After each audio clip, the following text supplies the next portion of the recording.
todos y todas. La sesión que vamos a trabajar a continuación es estrategias socioemocionales para el regreso a clases.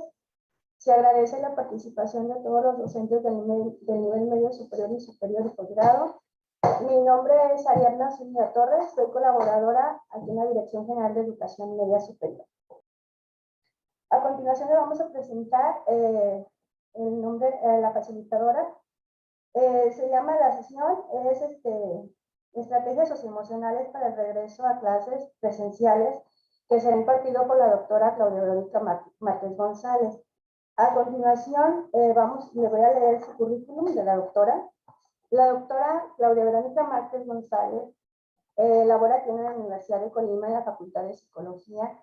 Es licenciada en Psicología, tiene diplomados en Resiliencia, en Psicoterapia Cognitivo-Conductual y también un diplomado en Habilidades para la Vida. Tiene una especialidad en Desarrollo Infantil, cuenta con una maestría en Ciencias en el área de Psicología Aplicada, además tiene un doctorado en Psicología.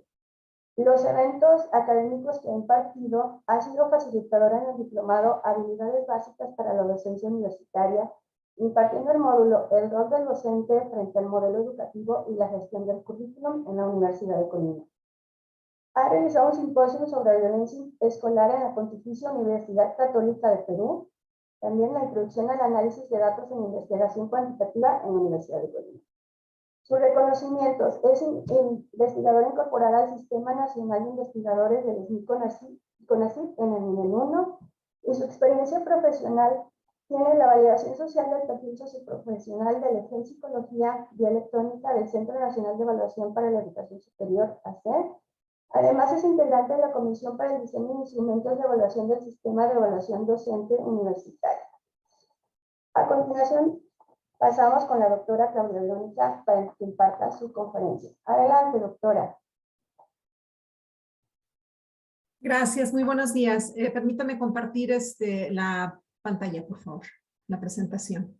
Bueno, pues antes de dar inicio, yo quiero agradecer a las autoridades por la invitación que se me hizo para colaborar con esta charla en el marco de las jornadas académicas, retos y habilidades docentes para la actualidad. Como se mencionó el primer día de las jornadas, pues son ya 10 años consecutivos en la implementación de este tipo de actividades, así que yo externo una felicitación para las y los organizadores y también para los asistentes, porque en conjunto hacemos posible pues estar celebrando ya una década de jornadas. Y bueno, pues como se ha mencionado, esta charla tiene que ver con estrategias socioemocionales para el regreso a clases presenciales. En este sentido, pues lo que se vaya impartiendo durante estos minutos, pues tiene la intención meramente de apoyarnos con algunas ideas para el trabajo de quienes formamos parte de esta comunidad educativa en los distintos niveles. Ojalá que estos minutos en los que vayamos compartiendo algunas ideas relacionadas con el tema pues sean de su interés. Las charlas que se han venido desarrollando a lo largo de esta semana, por ahí un panel y conversatorios que se han venido desarrollando estos días, ya nos han dado de alguna manera un panorama general acerca de los diversos aspectos y temas que están relacionados con el quehacer docente, también con el quehacer de directivos y por supuesto con el rol de los estudiantes. Se nos ha recordado el modelo educativo de la universidad y derivado de ello, pues también la cantidad de compromisos y de tareas que tenemos para lograr un sustancioso y exitoso desempeño en nuestras respectivas tareas. Además, pues se han visto ya otros temas que nos han puesto a reflexionar sobre nuestro rol como docentes, ¿verdad? Entonces, bueno, en todos estos procesos de planeación en los que nos encontramos, además de estar en esta fase de capacitación, considero que es de suma importancia pues promover la planificación y la puesta en marcha de acciones para el apoyo socioemocional. ¿De qué manera? Pues activando diálogos y reflexionando de manera participativa en torno pues a este tema, que de alguna manera pues estas jornadas nos permitan estos espacios, ¿verdad? Estas acciones, en definitiva, pues han sido fundamentales en el escenario de la emergencia actual por la pandemia de COVID-19 y también seguirán siendo importantes o fundamentales en el futuro educativo post-pandemia. Bueno, un futuro que ya prácticamente es presente, ¿verdad? Porque estamos a unos cuantos días de retomarlo presencial y lo cual a mí en lo personal pues me da muchísimo gusto y sé que varias personas también. En el panel anterior una de las profesoras decía ya lo presencial, ¿no? Lo queremos, pues sí, sí lo queremos, nada más hay que considerar pues una serie de aristas alrededor del regreso a clases presenciales. Bueno, en cualquiera de las modalidades, sea virtual, sea híbrida, sea mixta, sea presencial, será pertinente que cada plantel, eso lo considero de manera muy importante, que cada plantel pueda desarrollar una propuesta de atención y de intervención socioemocional que pueda atender a las propias condiciones y necesidades, ¿verdad? Porque son muy específicas. Las necesidades y condiciones de un plantel pues son muy distintas a las de otro y además tenemos distintos niveles educativos.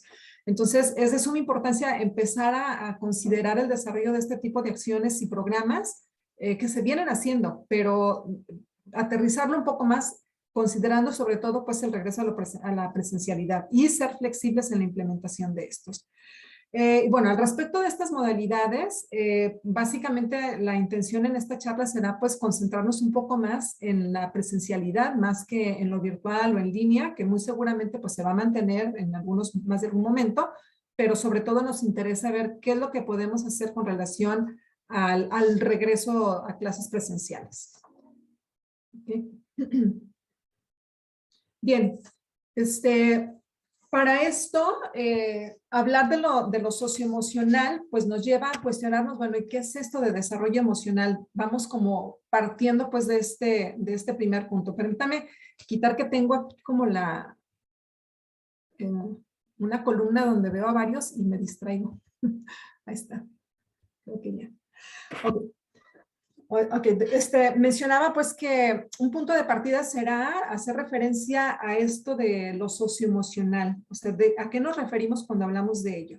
Bueno, como podemos ver aquí en esta transparencia, el desarrollo socioemocional dice relación con las competencias sociales y emocionales relacionadas con las habilidades para conocer y manejar emociones, desarrollar el cuidado y la preocupación por otros, tomar decisiones responsables, establecer relaciones positivas y enfrentar situaciones desafiantes de manera efectiva. Estas habilidades, cabe decir que no son precisamente innatas. Fíjense que es tarea de los padres y cuidadores cuando somos pequeños y posteriormente de los agentes educativos enseñar y promover el desarrollo de este tipo de habilidades. Su desarrollo permite establecer relaciones interpersonales de calidad, impulsa el comunicarnos y conectarnos de manera efectiva con las demás personas. También nos ayuda a aprender a conocernos a nosotros mismos, resolver conflictos, adquirir confianza, lograr metas, lograr objetivos. Y por otro lado, fíjense que hay investigaciones que han demostrado que un desarrollo adecuado en esta dimensión socioemocional en los primeros años de vida, fíjense lo fundamental que es, se asocia con otras variables, tales como una mejor adaptación al contexto escolar. Esto es, se han percibido mejores índices de desempeño, aumento de conductas de cooperación, mayor disposición para el aprendizaje, mejores relaciones interpersonales. También están asociadas a menores indicadores de problemas conductuales, por ejemplo, las conductas de violencia o de agresión que se generan entre pares. También estas habilidades socioemocionales hay evidencia de que están asociadas a mayores índices de felicidad y de bienestar general. Y esto incluso hasta la etapa adulta, no precisamente en los primeros años de vida. Es fundamental que se empiecen a desarrollar y promover desde esos primeros años, pero una importancia enorme que esta promoción y el desarrollo de estas habilidades se mantenga a lo largo de la vida. Ahí pues la importancia que reviste promover estas habilidades y no solo en los estudiantes, también yo digo que en todos los actores educativos, y cuando hablamos de actores educativos, hablamos también de los padres de familia cuando esto es posible incorporarlos, hablamos de los docentes, hablamos de los directivos, hablamos de los que están a otro nivel como funcionarios en las instituciones educativas e inclusive a las personas que están encargadas de los asuntos administrativos y de servicios en la universidad. Entonces, nos involucra a todos, ¿verdad? Bien, pues para la comprensión de este concepto es fundamental siempre conceptualizar la inteligencia emocional porque pues las habilidades socioemocionales tienen que ver con esta. Un término que fue pues acuñado en los 90 y definido en su momento por los autores Salovey y Mayer como un conjunto de habilidades relacionadas con el procesamiento emocional de la información. Más concretamente aquí tenemos la inteligencia emocional, tiene que ver con esta habilidad para percibir, asimilar, comprender las propias emociones y la de otros. Promover el crecimiento intelectual, que también esto nos permite. Este tipo de habilidad, perdón, la inteligencia emocional, a partir de esta definición, pues se plantea un modelo que ustedes lo están viendo ahí en pantalla, un modelo de habilidades integrado o compuesto pues por 4 habilidades específicas. Y estas habilidades se ordenan en cascada, digámoslo así, según el grado de complejidad, que van desde la más básica hasta la más elevada. Aquí el diagramita este que tenemos, pues nos lo muestra de una manera circular, pero cuando yo les digo que esto va como en cascada y sí tiene un cierto grado de complejidad, pues primero iniciaríamos con la percepción y expresión emocional, o sea, la importancia de reconocer de forma consciente nuestras emociones y ser capaces de darle una etiqueta verbal a eso que sentimos. Luego, la facilitación emocional, que una vez haciendo consciente las emociones, pues el siguiente paso es generar sentimientos y estados de ánimo que faciliten incorporar distintas perspectivas para poder afrontar distintas situaciones. ¿Qué quiero decir con esto? Por ejemplo, si una misma situación siempre me genera frustración, bueno, la tarea aquí es buscar, aprender y gestionar nuevas formas de reacción, nuevas formas de respuesta ante esa situación, considerando que la situación no cambie, ¿verdad? Entonces, para no mantener pues este tipo de interacción donde ocurre una circunstancia y yo reacciono siempre de la misma manera, bueno, buscar formas diferentes de reaccionar. Otro de los elementos de esta inteligencia emocional pues es la comprensión emocional. Integrar lo que sentimos a nuestros pensamientos y saber considerar la complejidad de estos cambios emocionales, ¿verdad? Esto es no solo sentir y decir me siento molesta, o sea, ¿dónde siento mi molestia? Corporalmente, ¿dónde se ubica esa molestia? Y luego, ¿cuáles son los pensamientos asociados a esa molestia y a esa circunstancia que me generó, y digo generó entre comillas, esa molestia? Lo digo entre comillas porque no es precisamente la circunstancia, sino la interpretación que hago de esa experiencia que estoy viviendo, ¿verdad? Esto tiene que ver con lo que llamamos el locus de control. Entonces es dónde localizo el agente causal de los acontecimientos de mi vida, de esas sensaciones y emociones que muestro. O sea, ¿dónde se localiza? ¿Dónde digo yo que se localiza? ¿En mí o digo que esto viene de fuera? Y finalmente está la regulación emocional, que esto sería dirigir y manejar las emociones tanto positivas como negativas de manera eficaz. Y eso tiene que ver pues con la gestión de las emociones. ¿Qué hago con ellas y cómo lo hago?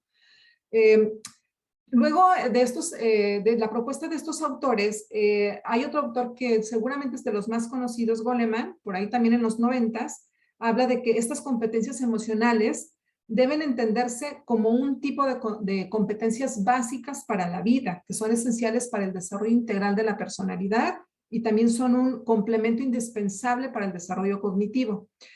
Como ya antes he mencionado, estas habilidades no son precisamente innatas, sino que pueden ser aprendidas, por lo tanto nos podemos educar emocionalmente. ¿Y a qué nos referimos entonces cuando hablamos de la educación emocional? Pues esto se considera como un proceso educativo continuo, permanente, y la intención es que a través de este proceso podamos aprender a gestionar y reconocer las emociones, o yo lo pondría al revés, reconocer y gestionar las emociones, desarrollar la comprensión e interés por los demás, siendo la formación de los educadores el primer paso en esta tarea. ¿Ven? Entonces, en esta diada, profesor estudiante, el interés, en este proceso pues, de educación emocional, el primer paso, la primera tarea, tiene que estar en nosotros como profesores. Entonces, es pues un proceso de aprender a integrar las emociones con los pensamientos y la conducta. ¿Con qué objetivo? Pues para alcanzar nuestras metas, atender a nuestras necesidades sociales y personales y poder desarrollar entonces competencias necesarias que nos permitan llevar una vida plena, una vida productiva. También a estas habilidades, a esta inteligencia emocional están asociadas las habilidades blandas, de las que se han venido también hablando en días pasados, que por ahí la doctora Susana decía, Susana Preciado decía, ni tan blandas, ¿no? Pero pues es justamente por el tipo de habilidades de las cuales se habla. Y estas, decía al respecto el doctor Rubén Edel Navarro de la Universidad Veracruzana en su participación en el panel, decía, podemos estar al máximo de la tecnología, pero si no incidimos en las habilidades cognitivas de los estudiantes y en este tipo de habilidades blandas, entonces el avance tecnológico, es decir, el aprendizaje mediado por la tecnología, termina siendo cuestionable. Es un parafraseo, no es lo que dijo textualmente el doctor, pero ese es, digamos, como el parafraseo que hice de lo que él comentó. Entonces, bueno, efectivamente, o sea, no podríamos, yo diría que debemos incidir no solo en las habilidades cognitivas, sino también en las socioemocionales, y bueno, ¿y de qué estamos hablando cuando hablamos de este tipo de habilidades blandas para concretar? No era un punto que yo quería tratar acá, pero ya que fue mencionado antes y que está vinculado con estas habilidades socioemocionales, pues entonces lo comento acá. Estas habilidades son subjetivas, se pueden utilizar en cualquier campo en el que nos desempeñemos y nos ayudan a interactuar con los demás, ayudan a generar un ambiente de trabajo agradable y un clima organizacional sano. Fíjense que sobre este tipo de habilidades de repente vamos escuchando conceptos que parecen como muy nuevos, bueno, pueden ser novedosos porque a lo mejor no los habíamos revisado antes, pero sobre este tipo de habilidades ya en los 90s se hablaba de ella en investigaciones realizadas en la Universidad de Harvard y en Stanford, sobre un estudio de educación en ingeniería, y ahí hablaban, por ejemplo, que el 85% del éxito laboral provenían de las habilidades blandas y personales, cuando estas estaban pues bien desarrolladas, ¿verdad? Y solo el 15% de este éxito laboral provenía de los conocimientos y las habilidades técnicas. Pues fíjense, yo digo, si ustedes ven ahí la transparencia y dice ahí este cuadrito, 10 habilidades blandas que necesitas 2021, entonces digo, si estos resultados de, el 85% del éxito laboral se deben a este tipo de habilidades, yo digo, bueno, pues, ¿cómo no ha de ser así? Si esas tienen que ver con las habilidades comunicativas, con la flexibilidad, con el liderazgo, con la motivación, que la motivación hay que entenderla como un trabajo por convicción, ¿verdad? Y no por reconocimientos externos. La paciencia también, que es la tolerancia para saber cuándo tomar pausas, analizar las cosas que estamos haciendo, cómo es que lo estamos desarrollando y repensar, ¿sí? Y definir nuevas formas de hacer las cosas. La persuasión también es un elemento importante, y esta persuasión basada en el conocimiento y en la verdad, obviamente, la capacidad de resolución de problemas, el trabajo en equipo, la organización del tiempo, que esa es una tarea básica y fundamental. Cuando no tenemos una organización del tiempo y cuando no manejamos nuestras agendas de vida, no agenda de trabajo, no agenda estudiantil, sino agenda de vida donde incorporamos todo, pues tenemos como un poquito más de caos en la vida, ¿no? Si esta tarea la hiciéramos desde el principio, cada año o cada semestre, manejándonos pues por semestres, que son nuestras actividades académicas, tener una agenda bien organizada, bien ordenada y cumplirla, pues bueno, otra cosa sería, ¿no? Entonces, son habilidades fundamentales y bueno, tienen una gran importancia y como les comentaba, pues hay estudios que lo han demostrado de esta manera. Y si se fijan ustedes ahí, en esta tablita, en esta imagen, número 3 dice inteligencia emocional, a lo cual están vinculadas las habilidades socioemocionales. Bien, ahora, ¿para qué sirven las estrategias socioemocionales? ¿Para qué? ¿Para qué revisarlas? ¿Para qué darles un espacio de atención, de discusión, de análisis y reflexión? La pandemia por COVID-19, la crisis socioeconómica que se derivó de esta emergencia y el cierre temporal de las escuelas, ya nos lo han venido diciendo algunos de los participantes en estas jornadas, trajo afectaciones en distintos actores educativos y en distintas dimensiones de la vida de todos nosotros, ¿verdad? Entonces, en las charlas que se comentaban anteriormente, en los conversatorios, en el panel anterior, bueno, no precisamente el anterior, en otros, de otros días, ya se hablaba acerca de la deserción, del desempleo de los padres de familia, de madres de familia, estudiantes que tuvieron que emplearse para poder apoyar económicamente en sus hogares. Otras de las situaciones también fueron y siguen siendo la falta de equipo y de conectividad para atender asuntos académicos y también laborales. Y esto pegando tanto para profesores como para estudiantes, ¿verdad? Esta situación, cabe decir, que no afectó a todos por igual. Hay quienes ya vivían, estudiantes y profesores, que ya vivían en situaciones de inequidad y exclusión antes de la emergencia. Por lo tanto, pues esta situación del COVID-19 exacerbó estas condiciones de vida. Entonces, las afectaciones que se tuvieron por esta crisis se manifiestan de distintas maneras. Ahora que vamos de regreso a las aulas, nos preguntamos, ¿qué nos espera? ¿Cuáles son nuestras expectativas? ¿Cómo nos sentimos al respecto? Y hay una diversidad de opiniones y sentires con relación a este tema, ¿verdad?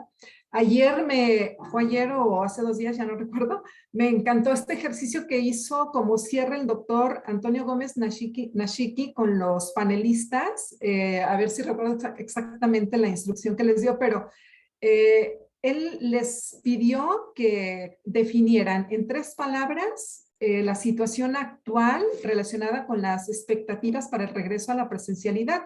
Este ejercicio a mí me pareció muy importante y seguramente varios de nosotros como audiencia también hicimos el ejercicio. Yo sí noté que por ahí algunas personas lo escribieron en el chat. Y fue interesante porque se identificaron respuestas como retos, comunicación, adaptación, oportunidades, esperanzador, o sea que era un regreso esperanzador, ¿verdad? Eh, y también por ahí en el chat observé que estaba la palabra incertidumbre, ¿ok? De nuevo aparece esta palabra que ya también se ha comentado en sesiones anteriores, apareció cuando nos llegó la pandemia, ¿verdad? La incertidumbre, o sea, todo alrededor o girando pues alrededor de esta situación de confinamiento, de esta situación de emergencia. Y aparece nuevamente la palabra incertidumbre. ¿Qué es? ¿Qué significa estar con incertidumbre? A ver, yo aquí les puse pues algunas ideas con relación al tema. Esta se relaciona con una situación o un evento próximo. ¿Cuál es el evento próximo aquí? El regreso a la presencialidad. Luego, se habla de un desconocimiento sobre alguna situación o tema. ¿Qué es lo que va a ocurrir? ¿No? ¿Qué es lo que va a ocurrir ahora con el regreso a clases? Y varias de las preguntas vinculadas a este cuestionamiento están centradas en los contagios, ¿no? Si todos quieren regresar, los miedos, las angustias que están rodeando pues esta situación. La falta de un conocimiento adecuado sobre la situación o el evento, también eso tiene que ver con la incertidumbre. Y aquí nos cuestionamos, a ver, mientras más conocimiento tenemos, menor incertidumbre o nos ocurre diferente. Las jornadas anteriores, la doctora Ximena, que no tuvimos la oportunidad de tenerla en esta ocasión con nosotros, hablaba acerca de la infoxicación, ¿verdad? Hay que seleccionar la información y hay que seleccionar la fuente de información. Sí es importante estar informados y seguramente que estar bien informados y con la información suficiente pues no nos va a generar más incertidumbre, sino que nos puede tranquilizar. Hay dudas al respecto de lo que puede acontecer al regreso a clases, ¿verdad? Entonces, ¿eso qué hace? Que la persona se inquiete, ¿no? Entonces, la incertidumbre tiene que ver con la falta de certeza y seguridad cuando no sabemos qué es lo que viene. Entonces, ¿qué hacer? Bueno, dentro de la psicología, primero, esta incertidumbre puede tomar como dos vías o dos caminos. Por un lado, puede ayudarnos a motivarnos, ¿sí? Y entonces generar acciones, generar formas de poder afrontar lo que viene y que no sabemos exactamente qué es lo que va a ocurrir. Y por otro lado, puede paralizarnos. Entonces, esta paralización puede ser, ya decía hace un momento, por la infoxicación. O sea, a veces estamos con información sobre el tema de la pandemia, los contagios, las muertes, que sí es importante estar informados, pero es importante también poner un límite a eso, ¿verdad? Entonces, o podemos motivarnos para este regreso o podríamos paralizarnos y decir, yo no quiero regresar. Y esto podría generar inclusive también algunas deserciones escolares, ¿verdad? O a lo mejor algunos pensar en ya estarnos jubilando para no regresar, no sé. Bien, entonces, ante esta incertidumbre se buscan respuestas, es decir, buscamos un cierre cognitivo porque queremos sentirnos tranquilos, tranquilas ante la situación que desconocemos. Entonces, el regreso a clases pues nos genera incertidumbre. ¿Qué hacer ante esto? El apoyo en torno al desarrollo socioemocional para atender esta situación de incertidumbre, pues es clave en la gestión escolar para poder recuperarnos de la crisis sanitaria, para la construcción de una comunidad resiliente. Ya en algún momento se hablaba acerca de este tema de la resiliencia, ¿verdad? No, la resiliencia no se aprende como se aprende en las matemáticas, y de hecho es mejor hablar de la resiliencia como un estar y no como un ser resiliente. Es decir, soy o eres una persona resiliente. No, no hay que etiquetarnos. Es mejor hablar de la predisposición que podemos tener, más que decir que lo somos. En fin, cuando las instituciones educativas ponen el centro de su quehacer en el apoyo socioemocional, se requiere del cuidado mutuo de todos los miembros que la conforman, es decir, estudiantes, padres de familia, profesores, personal administrativo, de servicio, directivos, funcionarios, ya lo habíamos comentado hace un momento. Y fíjense que en una propuesta de UNICEF, referente a los lineamientos para el apoyo socioemocional en las comunidades educativas, bueno, les comentaba sobre la propuesta de UNICEF referente a ciertos lineamientos para el apoyo socioemocional, pues en las comunidades educativas, y señala que en un contexto de emergencia o en el caso de pandemia por COVID-19, pues son diversas las necesidades que emergen vinculadas al ámbito socioemocional y entonces se las propone pues como un desafío a abordar. ¿Cuáles son estas necesidades de apoyo socioemocional? Aquí tenemos este esquemita ABC y entonces nos habla de necesidades individuales derivadas de la contingencia. Aquí, díganme si no, hubo duelos, partidas de seres queridos, el estrés por hospitalización o enfermedad, ya sea personal o de algún familiar o de familiares o de amigos. También situada en estas necesidades individuales, la angustia, la ansiedad, los miedos, sentimientos de aislamiento y soledad, incertidumbre por la pérdida de trabajo de familiares, que ya lo habíamos comentado, la desmotivación. Luego, las necesidades colectivas en contexto de pandemia. Aquí, sin duda, y fue muy evidente, el aumento de la violencia y el maltrato al interior de las familias. Esto se exacerbó en estos años de la pandemia y pues esto también generó algunos riesgos pues derivados de la exposición excesiva a estas situaciones de violencia, ¿verdad? Otro de los asuntos también, dentro de estas necesidades colectivas en contexto de pandemia, pues son también los riesgos derivados de la exposición excesiva y poco regulada a las pantallas. Y esto conlleva otras problemáticas, por ejemplo, el ciberbullying.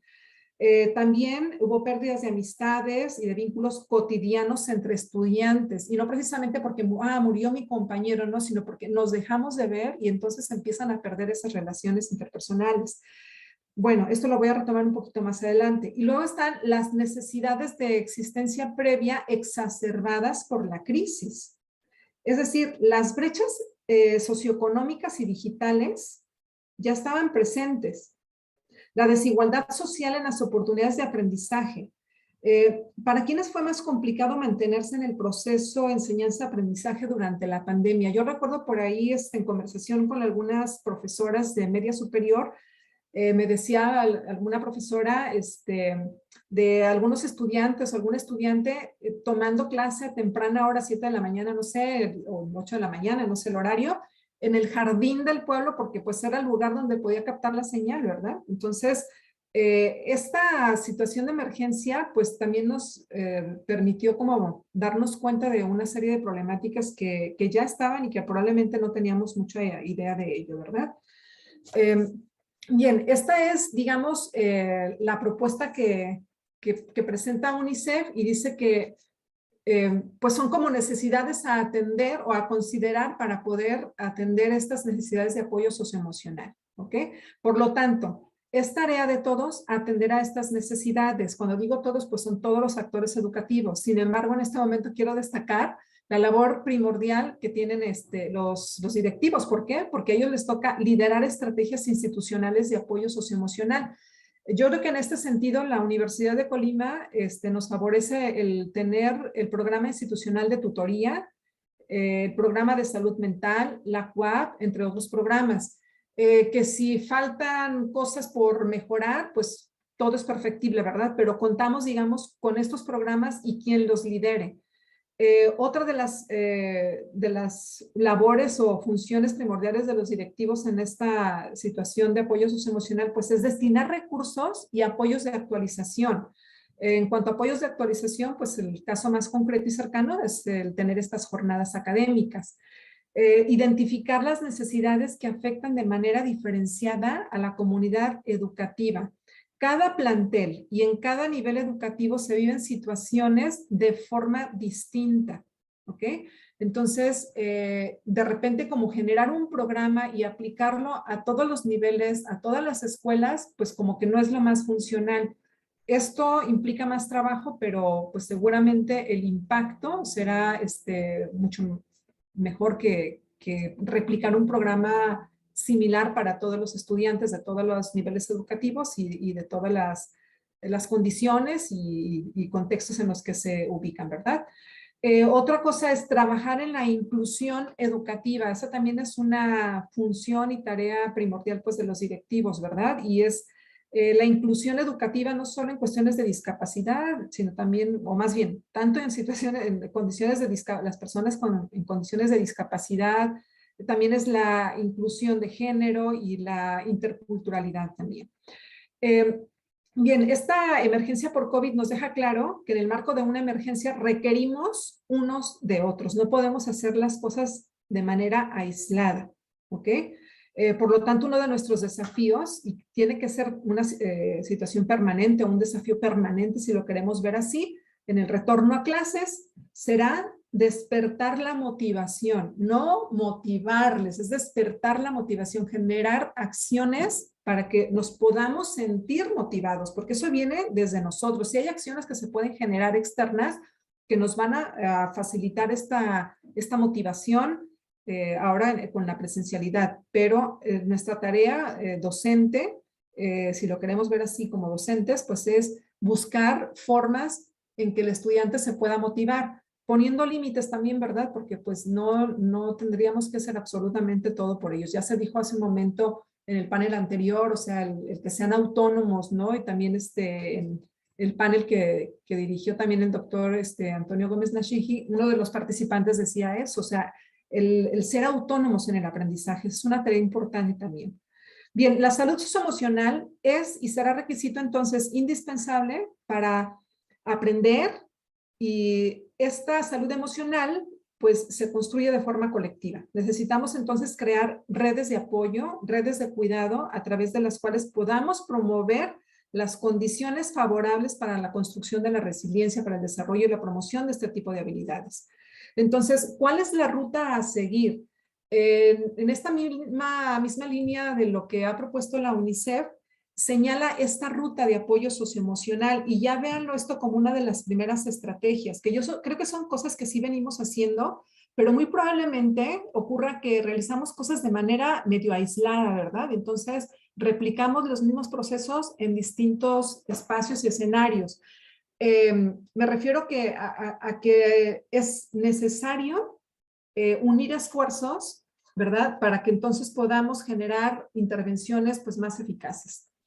Entonces, en esta ruta se proponen 5 pasos. El primero de ellos tiene que ver con la coordinación de diálogos, coordinación y diálogos participativos, perdón. Entonces, en este sentido, lo que se busca es, o lo que se propone es generar comités que puedan justamente generar este tipo de propuestas en las que se puedan dialogar no solamente entre docentes, sino que puedan participar estudiantes, docentes, nuevamente repito, padres de familia, directivos, y que puedan entonces empezar a vincularse con el siguiente paso, que es el levantamiento de necesidades y cuidado de los equipos. Cuando hablo de equipos no me refiero a las computadoras, ni me estoy refiriendo a equipos electrónicos, sino al equipo de personas, ¿ok? Las necesidades, bueno, ya habíamos hablado hace un momento, regreso a la transparencia, son necesidades individuales, necesidades colectivas y necesidades, bueno, esto estamos hablando las exacerbadas por la crisis. Y entonces es, ¿cuáles son las necesidades actuales que tienen los estudiantes, que tenemos como profesores también para poder atenderlas? Y en esto, pues se requiere de una especie de diagnóstico, ¿verdad? La investigación cualitativa, cuantitativa, puede dar mucha información con relación a esto. Y aquí, bueno, hay distintos equipos de investigación de cuerpos académicos en la universidad que pueden facilitar este proceso.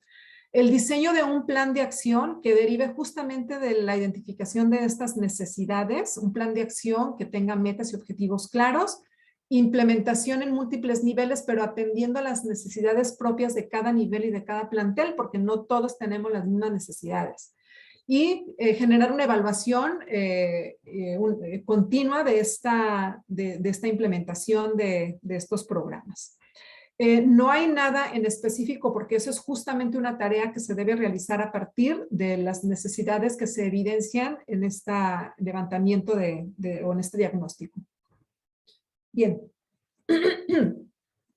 Ahora, dentro de lo que es la educación socioemocional, una de las cosas importantes, bueno, primero decirles, con base en este esquemita, la educación socioemocional incorpora 5 dimensiones: el autoconocimiento, la autorregulación, la empatía, la colaboración y la autonomía. 3 de ellas están mucho más centradas en lo individual y 2, que es la colaboración y la empatía, están centradas más en la parte social. Y ya sobre el tema de colaboración nos hablaba ayer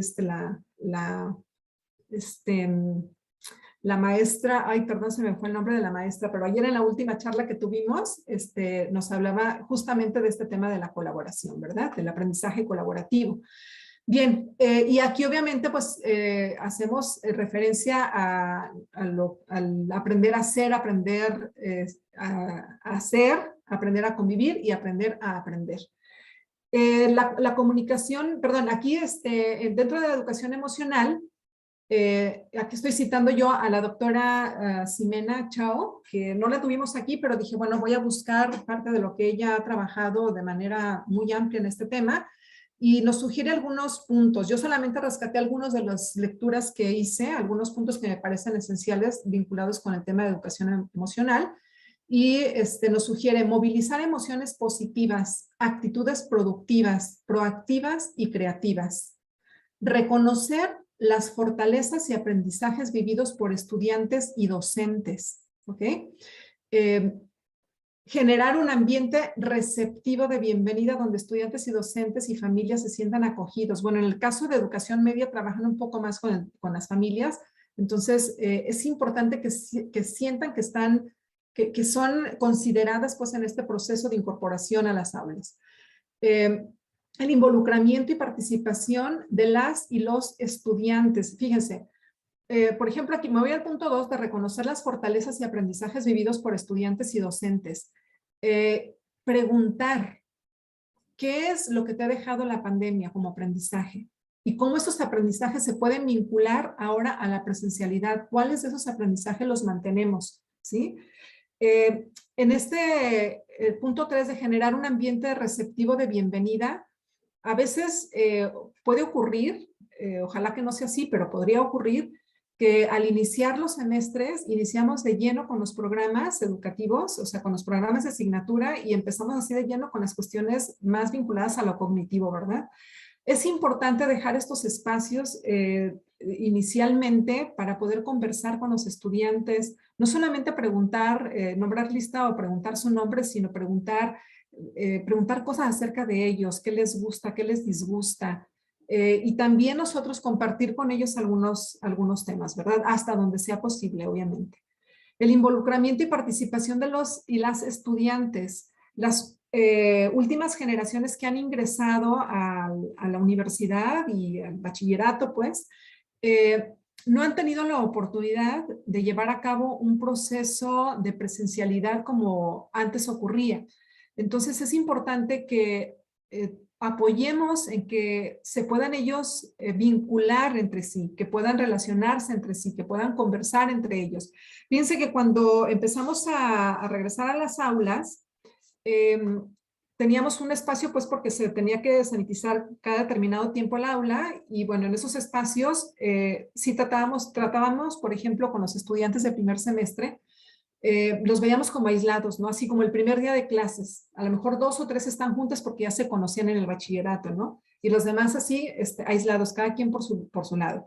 Digo, por sana distancia estaba bien, pero digamos, con una sana distancia, los 2 metros que debían tener, pues entonces era labor nuestra apoyarles en que conversaran, en que dialogaran, en que se conocieran, y eso es parte también de nuestras funciones, y no comenzar de lleno y de tajo con las cuestiones pues académicas de contenidos, ¿no? Generar acuerdos para la nueva convivencia. Definitivamente, siempre generamos acuerdos, ¿verdad? Así como la netiqueta cuando estuvimos o hemos estado en lo virtual, pues también generamos algunos acuerdos. Ya tenemos formas de actuación en la universidad porque tenemos reglamentos que son muy claros, pero de todas maneras siempre generamos formas de convivencia en clase para justamente lograr de manera efectiva los objetivos del programa. Pues nuevamente será importante generar acuerdos para la nueva convivencia, la sana distancia, el uso del cubrebocas, en fin, esto que tiene que ver directamente con las cuestiones de la seguridad sanitaria, ¿verdad? Pero hay otro tipo de situaciones o de acuerdos que podemos generar donde podamos involucrarnos entre todos. Practicar la comunicación afectiva, eso lo vemos un ratito más porque es el punto clave en esto también. Partir de las fortalezas y los aprendizajes construidos, no desde lo perdido, porque luego nos centramos en lamentarnos en aquellas cosas que no hemos hecho, que no hemos logrado, que no nos ha permitido la pandemia. Aquí démosle un giro y empecemos a ver cuáles son las fortalezas que tenemos y que hemos construido justamente gracias a la pandemia, ¿verdad? Digo, ojalá no hubiera ocurrido, pero siempre hasta la peor situación nos deja un aprendizaje. Entonces, ¿cuáles son esas fortalezas con las que llegamos ahora a la presencialidad? ¿Ok? Bien, bueno, estas son algunas de las ideas que quería comentarles que no son propias, sino dictadas por la doctora Ximena Chao, pero que seguramente las hemos también conversado entre nosotros, ¿verdad? Y luego, en la comunicación efectiva, antes de la afectiva, quiero comentarles, la comunicación efectiva, 7 Cs, debe ser clara para que se entienda, concisa para ahorrar tiempo, concreta para centrarnos en la idea, correcta para generar confianza, coherente para que tenga sentido, una comunicación completa para obtener la respuesta deseada, es decir, no frases a medias, ¿verdad? Una comunicación cortés, porque la amabilidad abre puertas, ¿verdad? Entonces, espero yo haber cumplido en este momento con algunas de estas, siete Cs. Y respecto a la comunicación afectiva, fundamental. La comunicación afectiva tiene que ver con una comunicación que permite estar atentos en lo que nos dicen y también atentos con lo que decimos, atentos para hablar y expresar con claridad lo que se quiere, ¿ok?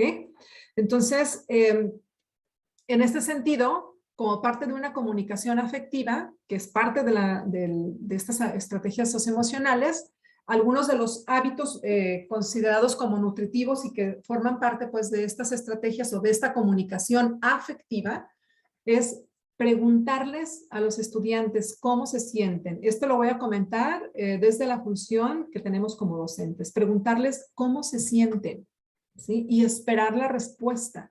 Porque luego tenemos algunos comportamientos como automatizados de, hola, ¿cómo estás? Bien. O sea, ni esperamos la respuesta o a veces la persona no nos va a responder bien, sino que, no, pues más o menos, pero ya le caminamos y le continuamos y ya no alcanzamos a escuchar, ¿verdad? Entonces, hay que dar espacios para preguntarnos cómo nos sentimos. Escuchar. Y escuchar no para responder, sino para comprender. Porque cuando escuchamos para responder, ya estamos pensando en qué decirle y qué hacer, qué orientarle, cómo apoyarle, qué decirle que debe hacer, ¿no? Luego, muéstrenles que le interesa conocerlos. Ya decía hace un momento, primera sesión de clase. Vamos a dar un espacio para hablar de cómo están, de cómo se sienten, de dónde vienen, qué pasa con sus familias, si viven con su papá y con su mamá, si tienen hermanos, si viven en una casa de asistencia, cómo hacen para costear sus gastos, ¿qué tanto tardan para llegar a la escuela? ¿Cómo se trasladan? Hay que conocer las necesidades de ellos. Consideremos sus necesidades. Eso está muy vinculado al punto 2 y el punto 3. Entonces, demuestro que me interesa conocerlos preguntándoles, obviamente sin meternos a aquellos temas que ellos no quieran hablar, ¿verdad? Pero conocer las necesidades de los estudiantes va a hacer que pongamos en receso nuestra autoridad, ¿no? O el autoritarismo que a veces podría salirnos por ahí, ¿verdad? Entonces, no todos los estudiantes, no todas las estudiantes tienen las mismas posibilidades. Entonces, en esta época de pandemia, bueno, a mí misma me ocurrió, o sea, tuvimos que hacernos de un equipo para poder trabajar en los mismos horarios, porque había un solo equipo, entonces había que compartirlo, los hijos se quedaron tomando clases en casa y entonces pues había que estar compartiendo el equipo, ¿no? Entonces no todos tenemos las mismas condiciones para poder trabajar. Entonces, conociendo las necesidades, vamos a saber qué tanto exigir. Promover que se conozcan entre los compañeros, este punto ya lo había comentado también, pero sí es importante que se relacionen entre ellos, o sea, una habilidad importante, transversal, que debemos desarrollar en los estudiantes, es esta habilidad de socialización, de comunicación y de interacción. Entonces, hay que generar algunas dinámicas dentro de las propias sesiones para que se puedan generar estos diálogos. Retroalimentar, pero no solo en lo académico y nuevamente poniendo límites, ¿verdad? O sea, es retroalimentar sí en lo académico, pero no solo en eso, también en la parte emocional, en la parte social, en las situaciones de vida que tienen ellos entre ellos como compañeros, con las amistades, con la familia. Entonces, bueno, estos son algunos de los hábitos nutritivos que creo yo pueden servir de mucho para que podamos atenderlos y practicarlos pues ahora con el regreso a clases presenciales. Bien, entonces no sé en qué tiempo estamos ahorita porque yo no estoy viendo el reloj. Justo, doctora, estamos terminando. Justo, híjole.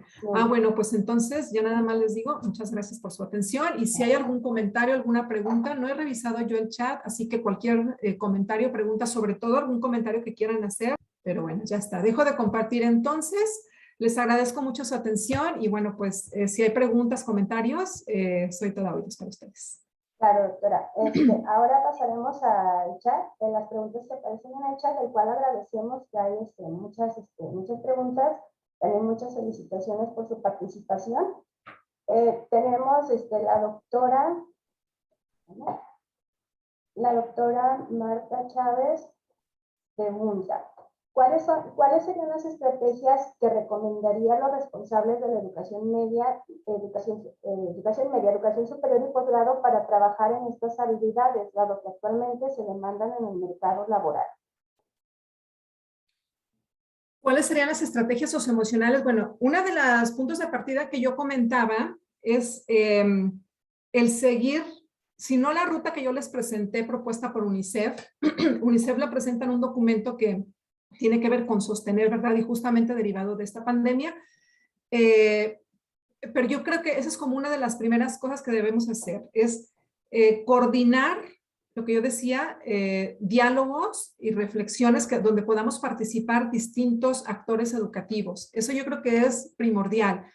El trabajo no puede quedar centrado solo en unas personas, aparte porque eso es de mucho cansancio, podemos sentirlo como una imposición y la idea es que todos colaboremos y generemos esta sinergia para poder atender a estas necesidades socioemocionales, no solo de los estudiantes, también de los profesores, porque también nos angustiamos, también lloramos, también sufrimos, ¿no? Entonces, una de las primeras cosas, pues, es generar una ruta de atención y a mí me parece que es primordial antes de pensar en una intervención, en un programa para atender las necesidades de cualquier población, es tener detectadas las necesidades, porque si no pensamos que todo el mundo pasa por lo mismo y de repente nuestros programas no tienen éxito porque no estamos atendiendo justamente la necesidad propia de cada plantel o de cada nivel educativo.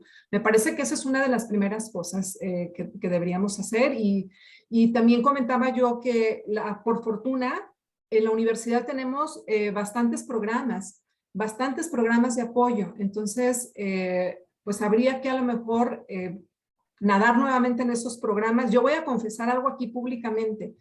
Me da un poco de lata registrar las tutorías con los estudiantes en el programa, en el sistema de tutorías, y por ahí está la responsabilidad, me está escuchando, pero ya lo saben, ya lo dije en algún momento. Y entonces, ¿qué hice? Pues me obligué, sí doy las tutorías, ¿verdad? Pero no sé por qué me genera como cierta pereza hacer ese registro. Pero yo me he dado cuenta la importancia que esto tiene. Entonces, esa también es una estrategia importante, atender a las responsabilidades y los roles que tenemos, ¿verdad? Entonces, ¿cuál fue mi tarea? Pues las jornadas pasadas me metí al curso de tutoría personalizada porque dije, debo ser más sistemática en esto. Y hoy ya me registré nuevamente para darle continuidad a esta tarea. Entonces, contamos con programas, pero a veces desconocemos detalles y por eso nuestra labor termina no siendo la más efectiva. Entonces, creo yo que atender a estos programas, ver cómo podemos participar en ellos y además generar estas rutas de atención, pues sería primordial. Y yo aquí también comprometo a mi equipo de investigación a que podamos colaborar con el nivel medio superior, con el nivel superior para poder realizar este tipo de rutas de atención en lo socioemocional y que también hay profesores de otras facultades que trabajan en estas áreas y que podríamos generar un programa muy, muy exitoso, ¿no? No sé si respondo a la pregunta de la doctora o más confusión, no sé. Ahora la doctora Reina Valladares pregunta, igual va relacionado, ¿qué recomendaciones haría para crear mejores condiciones de clima organizacional en nuestros planteles? Pues esa es una pregunta bien complicada, ¿verdad? Y porque digamos, vamos, no hay como recetas de cocina, pero es importante generar espacios nutritivos. En cada plantel se genera un clima social, pero además dentro de este clima social general se generan subgrupos, entonces hay como distintos, por llamarlo así, como climas sociales pequeñitos por los subgrupos que se van generando, ¿verdad? Para mí una cosa primordial es el respeto. O sea, es respetarnos entre todos, tener comunicaciones efectivas y afectivas. Por eso lo puse así como en el centro, ¿no? O sea, una de las principales estrategias. Si nosotros nos comunicamos de manera efectiva, es decir, siendo asertivos, ¿sí? Y siendo asertivos no solamente es que yo cuando me comunique tengo la responsabilidad de esa asertividad. El que escucha también tiene que ser asertivo en cómo recibe la información y retroalimenta, ¿ok? Respetarnos en cuanto a nuestras funciones. De repente, como que nos centramos un poco más quizá en los logros de unos y de otros y descuidamos lo propio, ¿verdad? Entonces creo que el respeto es un aspecto fundamental y obviamente pues cumplir con nuestras responsabilidades y roles que tenemos que son muy claros, ¿no? Como docentes, ¿qué nos corresponde hacer? Pues desde cuestiones muy administrativas como la planeación, la elaboración de nuestros programas, la actualización de los mismos, el trabajo en equipo, el trabajo colaborativo. Una vez puesta en marcha nuestras clases, bueno, pues cumplir con ellas, con los horarios, con lo que decimos, con los estudiantes. O sea, yo creo que mientras seamos respetuosos y cumplamos con nuestras tareas, esto nos puede favorecer para generar estos climas sociales más armoniosos y de convivencia en los espacios escolares. Doctora, por último una pregunta, porque ya se nos está acabando el tiempo. Menciona la maestra Adriana Ruiz. En la cultura mexicana estamos acostumbrados, con sus excepciones, a tener contacto físico, manos, abrazos, etcétera, para establecer contacto humano entre personas. Ahora que se dificulta esto, bien, dos preguntas. ¿Qué sugiere para entablar relaciones socioafectivas sin contacto físico? Y la segunda pregunta, ¿cómo abordar y gestionar las medidas de prevención de contagios con inteligencia emocional por parte de directivos y profesores? Ok, a ver, la primera parte, hay como de repente formas de ser y expresar nuestra afectividad. Hay personas que son más apapachadoras que otras. Efectivamente, yo creo que en Latinoamérica somos un poco más del apapacho, del contacto físico, ¿verdad? Pues una es tomar conciencia de que no podemos hacerlo porque estamos en una contingencia que no nos permite estar con estos contactos. Pero por otro lado, en muchos programas y espacios se sugiere también evitar estos contactos justamente pues para evitar otro tipo de consecuencias, ¿no? O para evitar las malas interpretaciones, sobre todo cuando es un docente que se acerca a un estudiante, ¿verdad? Hay otras formas de apapachar con la palabra, ¿sí? Con la palabra nosotros podemos abrazar, con la palabra podemos ofender, con la palabra podemos contener también. Tiene una fuerza poderosa. Entonces, hay quienes están muy acostumbrados al apapacho, ¿no? Cuando alguien se siente mal y está un poco triste, se le empiezan a salir las lágrimas, hay quienes de repente tienen como esta conducta automática de ir y abrazar, y a veces eso ni siquiera es tan adecuado, porque entonces cortamos el proceso emocional en la persona, ¿verdad? Pero creemos que lo adecuado es ir a apapachar y abrazar. Entonces, yo creo que la palabra y el gesto, nuestra comunicación verbal, evitando el contacto físico, pues nos permite mantenernos en esta relación con nosotros y con afectividad. La segunda parte de la palabra, de la pregunta, perdón, era...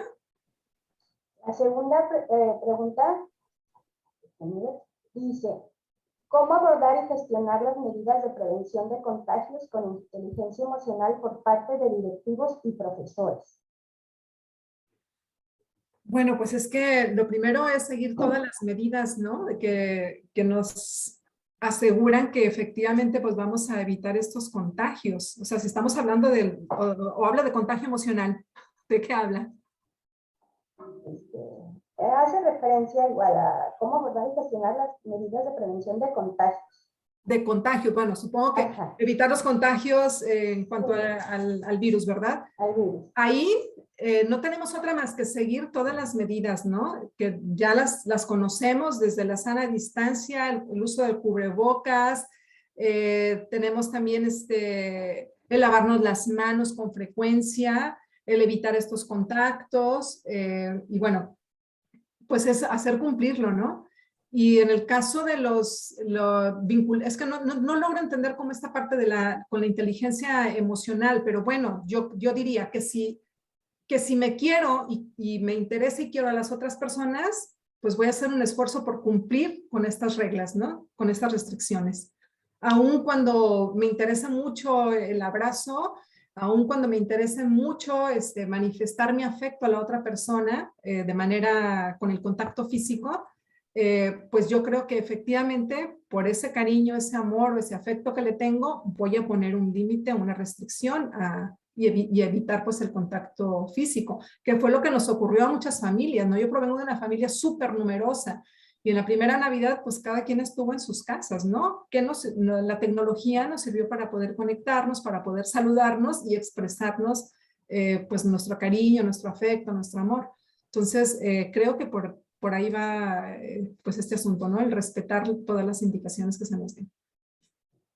Muchas gracias, doctora. Hay muchas felicitaciones de su charla y les estamos recordando que, bueno, se le van a hacer llegar las preguntas de las cuales no fueron respondidas para su posterior respuesta. A continuación, vamos a pasar a entregar la constancia de la facilitadora. Bueno, esta es la constancia que se le entrega a la doctora Claudia.